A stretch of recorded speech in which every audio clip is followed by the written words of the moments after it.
ku yi maza ku danna subscribe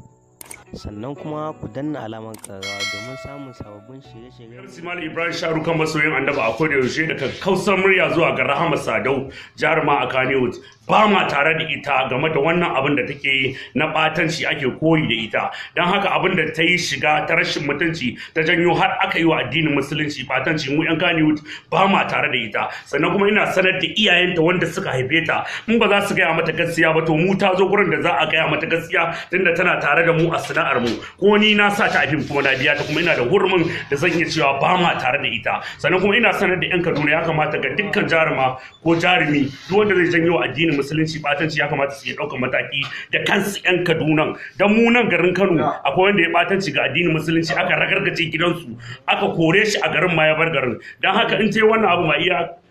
yan Kannywood ta yi wa ba, ta yi wa dukkan musulmi ne gaba daya. Sannan kuma ita bata da tunani, iyayenta ma ba su da tunani tunda tana da kanne mace. Wa zai je ya auri yar gidan wacce yar Allah wata rai ce wacce